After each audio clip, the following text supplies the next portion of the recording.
સ્વાગત છે દોસ્તો ઇન્ડિયન પોટરીમાં। તો મેં તમને આગલા વિડીયોમાં બતાવ્યું હતું કે ભઠ્ઠીની અંદર ગોળ ગોળ જે ગલ્લા મૂકવામાં આવ્યા હતા અને એની ઉપર જે લાલ માટલા નાના મૂકવામાં આવ્યા હતા એ વિડીયો હું તમને બતાવી દીધો હતો। પણ આજના વિડીયોમાં હું તમને બતાવીશ કે જે અમે કાલે ભઠ્ઠી પકવવાનો વિડીયો બતાવ્યો તો આજે માટલા પાકી ગયા છે બધા। તો તમે સામે જોઈ શકો છો જે લાલ માટલા નાના હતા એ પણ સરસ મજાના પાકી ગયા છે અને જે અમે ગલ્લા પણ પકવ્યા હતા એ ગલ્લા પણ સરસ મજાના પાકી ગયા છે। તો હું તમને એનો અવાજ પણ સંભળાવી દઉં છું। તો આ છે સરસ મજાના ગલ્લા, એક ગોળ છે અને એક ચોરસ।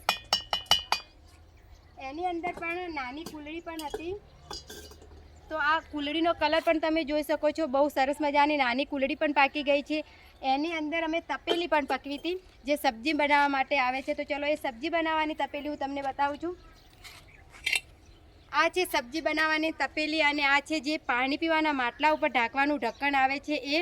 અને આવી જ ભઠ્ઠી લઈને અમે જે માલનો થપ્પો લગાવ્યો છે એક સાઈડ એ પણ બતાવી દઉં છું। અને જે હવે ઉનાળાની અંદર ચકલીના માળા આવે છે એ પણ અમે પકવ્યા છે। તો ચલો એ હું તમને બતાવી દઉં છું। તો આ છે આપણા સરસ મજાના ચકલીના માળા। તો હવે તમને તો ખબર જ હશે કે ઉનાળાની અંદર ચકલીના માળા આપણે બાંધવા બહુ જરૂરી હોય છે। અને હું તમને પણ કહું છું કે તમારા ઘરે ચકલીનો માળો અને પાણીની પરબ જરૂરથી બાંધજો દોસ્તો। તો સરસ મજાના અમે માળા બનાવી દીધા છે। આ અમે આના ઉપર લાલ કલર નથી લગાવ્યો, નહીં તો આના ઉપર લાલ કલર પણ લગાવવામાં આવે છે અને ગોલ્ડન કલર પણ લગાવવામાં આવે છે। જે રીતે અમને ઓર્ડર હોય છે એ પ્રમાણે અમે માલ બનાવીએ છીએ। હવે આપણે જોવાનું છે કે અત્યારે અમારા પાસે જે સ્ટોકમાં માલ છે એના થપ્પા અમે લગાવ્યા છે। તો તમે સામે જોઈ શકો છો ગોલ્ડન કુલડા છે આ, એનો અમે થપ્પો લગાવી દીધો છે। અને જે અત્યારે ભઠ્ઠી પકવેલી પડી છે એ પણ અમારે ભઠ્ઠી લઈને એનો પણ અમારે આ જ રીતે થપ્પો લગાવવાનો છે। આ પણ છે ધારવાળી હાંડી, સામે પણ તમે જોઈ શકો છો લાલ કુલડા, એની પાછળ પણ તમે જોઈ શકો છો જે અમે અત્યારે તમને કુલડા લાલ બતાવ્યા હતા અને ગોલ્ડન બતાવ્યા હતા એની નાની સાઈઝ છે।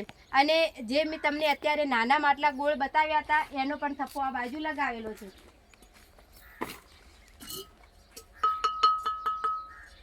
તો હવે આપણે જોવાના છે ઘણા બધા હજુ માટીના વાસણ। તો આ તમે જોઈ શકો છો મોટા કોડિયા પણ છે અમારી પાસે જે દિવાળીની અંદર બહુ ઉપયોગમાં આવે છે। આ સાઈડ નાની કુલડી પણ તમે જોઈ શકો છો। તો ચલો આપણે હવે જે ખીર પીવા માટેના કટોરા આવે છે એ અમારી પાસે ત્રણ ચાર સાઈઝના છે। તો ચલો એ બતાવું છું તમને। તો દોસ્તો આ છે ખીર પીવા માટે જે કટોરા આવે છે, આમાં અમારી પાસે ત્રણ ચાર સાઈઝ છે। અને જે સબ્જી બનાવવા માટે મેં તમને અત્યારે જે તપેલી બતાવી હતી એ તપેલી અમારી પાસે 4 સાઈઝમાં છે। પણ જે મેં તમને બતાવી હતી એ નીચેથી કટિંગ કરી અને એને ગોળ બનાવેલી હતી। એ જ રીતે અમારી પાસે જે પાકી આંડી પડી છે તપેલી એ જે તમને મેં બતાવી હતી ગોળ હતી અને આ ડાયરેક્ટ ચાકડા ઉપર બનાવેલી છે દોસ્તો। આમાં અમારી પાસે 4 સાઈઝ પડી છે।